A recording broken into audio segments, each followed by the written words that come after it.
swimming's biggest financial controversy just took a dramatic turn. But is justice really being served?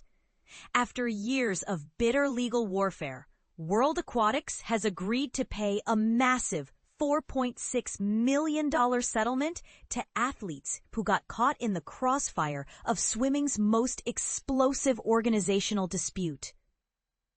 The California Federal Court settlement represents a watershed moment for swimmers who signed contracts for the ill-fated International Swimming League events, specifically the canceled 2018 Turin competition and the inaugural 2019 ISL season.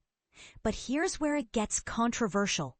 This settlement only addresses the athlete compensation piece of a much larger puzzle that's still unraveling in courtrooms. His statement carries weight, but also raises uncomfortable questions about institutional accountability.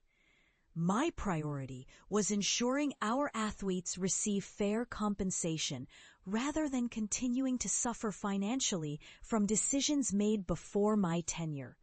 This substantial payout demonstrates World Aquatics' renewed dedication to supporting swimmers globally and advancing our sport. The legal battle was spearheaded by swimming superstars Tom Shields and Katinka Hosszu.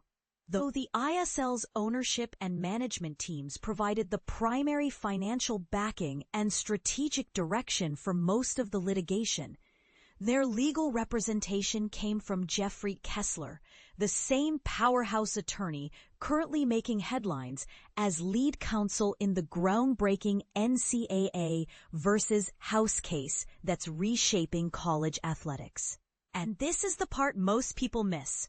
While this settlement awaits judicial approval, a completely separate legal war between the ISL organization itself and World Aquatics is charging full steam ahead. Mark your calendars. An 8-day jury trial is scheduled to commence January 12th through 22nd, 2026, which could deliver even more explosive revelations. Both antitrust lawsuits trace their origins back to 2018. When swimmers accused World Aquatics, operating as FINA at the time, of implementing restrictive policies that prevented them from participating in external competitions. Simultaneously, the ISL alleged that World Aquatics deliberately sabotaged their business model by threatening athletes with sanctions, effectively strangling their ability to recruit elite talent and establish market competition.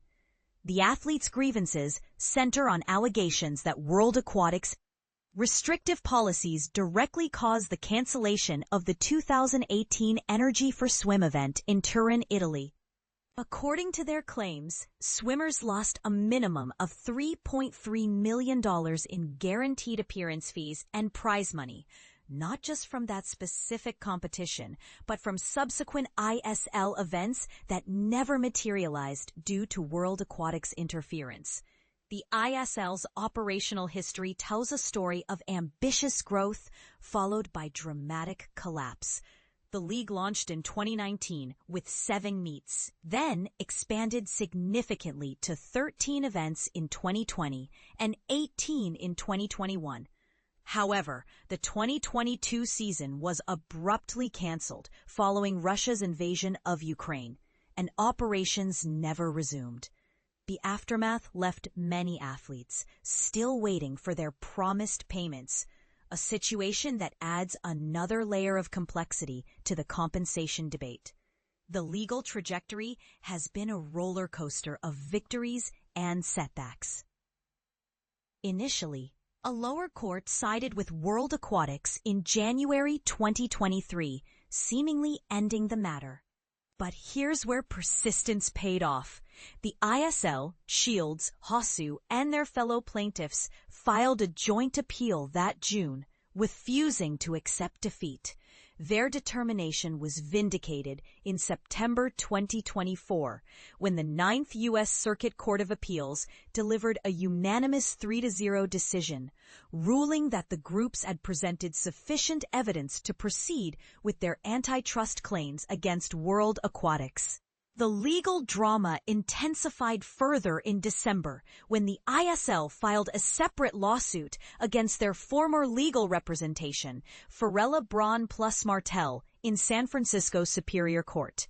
The accusations include professional negligence, breach of fiduciary duty, breach of implied contract, and unfair business practices related to their antitrust case strategy. So who actually benefits from this $4.6 million settlement? While specific distribution details remain confidential and no complete roster exists for the canceled 2018 event, we can identify the beneficiaries through the 2019 season participants, which included most athletes originally committed to the Turin competition.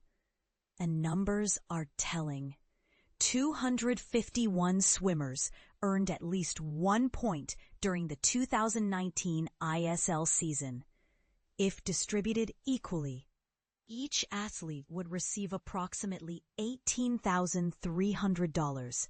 However, as named plaintiffs who carried the legal burden, Shields and Hosszu would likely command larger portions of the settlement. World Aquatics has been eager to highlight their recent financial commitment to athletes, boasting $7.1 million in prize money distributed during 2024, with athletes collectively earning $11.1 million at sanctioned events. These figures represent historical highs in the organization's 116-year existence, but critics might argue this timing seems strategically convenient. But here's the million-dollar question that's dividing the swimming community. Does this settlement represent true justice for athletes who suffered under restrictive policies? Or is it simply damage control from an organization trying to clean up its predecessor's mess? And more provocatively, if World Aquatics was willing to pay $4.6 million to settle, what does that suggest about the strength of the athlete's original claims? Some argue this settlement sets a dangerous precedent where governing bodies can restrict athlete opportunities and later buy their way out of consequences. Others contend it represents overdue accountability and a positive step toward athlete empowerment. What's your take on this controversial settlement? Do you believe $18,300 per athlete adequately compensates for the career opportunities and financial losses they experienced? Or does this feel like a calculated move to avoid potentially larger damages if the case had proceeded to trial? Should athletes have held out for more, or was accepting this settlement the pragmatic choice given the uncertainties of litigation? The swimming world is watching, and the conversation is just beginning. Share your thoughts. Are you team settlement or team fight to the finish?